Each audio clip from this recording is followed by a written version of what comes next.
Well, it's been a fun and exciting week in sports, and here with the latest news and highlights is our own resident sports guru, Sonny Young, with the Sonny Side of Sports. Hello, Sonny. Hi, Vincent, and sporty greetings once again to all our In Focus viewers. Let's begin here in Washington.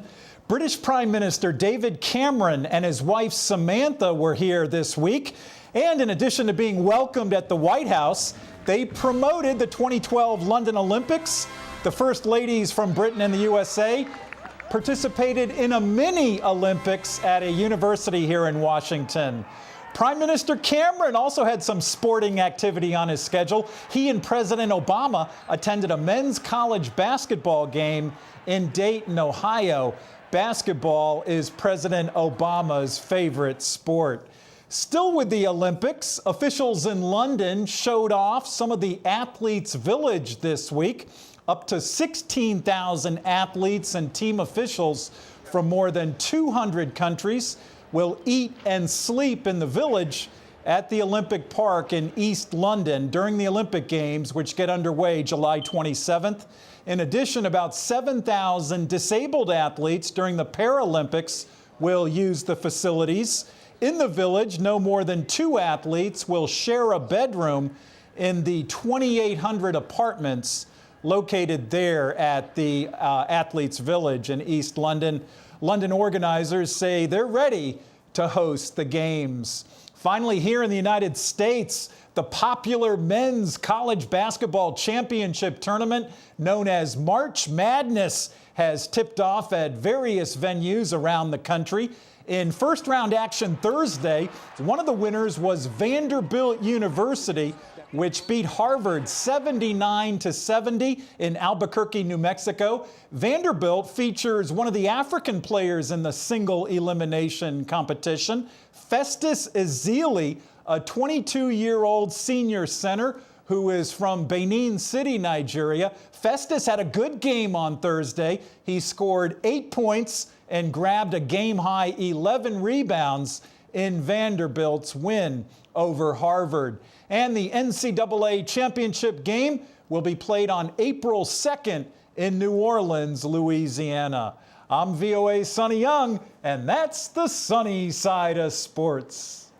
Well, looks like, our African boys are kind of making a mark in this American sports. We know that in the past we had Dikembe Mutombo playing for Georgetown. There was Akeem Olajuwon playing for Houston. Yeah? Both centers, both very tall African centers, and so there is precedent for these African players in the NCAA tournament, and I think it does hone their skills for the professional ranks, Vincent. You mentioned Dikembe and Akeem, both great players from Africa. Yes, and we know that in the past we had the late Sudanese guy who played, although he wasn't playing in the college basketball. Did he start there too? No, he did not play in the NCAA tournament. He played for a small school in Connecticut that didn't quite make it to the March Madness. Yes. Now it looks like we're getting before we maybe talk a little bit about the Olympics, just give us a sense of this March Madness. First, why is it called March Madness for our viewers who may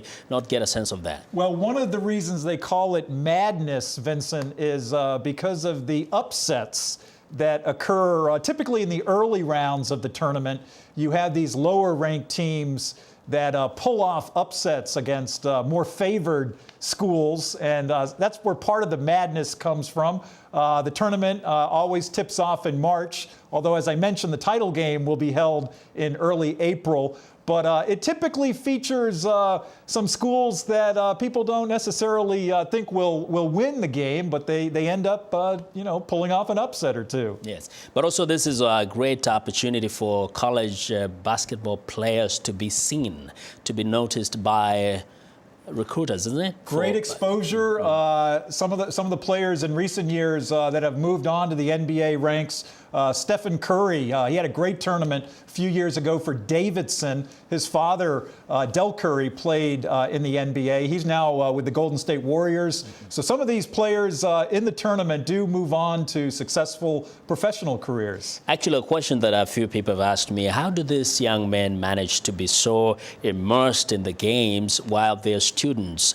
Does it mean that their studies have very much sports focus, or they're able actually to balance with other things? It's a good point, Vincent. Ezeli, who I mentioned earlier, his major, as far as I know, is economics at Vanderbilt, which could come in handy should he sign a professional contract. And he's got the size that I think will interest the professional scouts. Okay, now we're getting into the mood for London also, yeah? Soon. Yes, we are. The president, the first ladies, I think they kind of set us into the mood even further. Yeah, they mentioned the Olympics more than a few times during their visit here, and it was good to see the Prime Minister at that college basketball game. That's right. Great. Well, thanks a lot, Sonny. And viewer, be sure to watch for the Sonny Side of Sports every Monday and Friday right here on In Focus.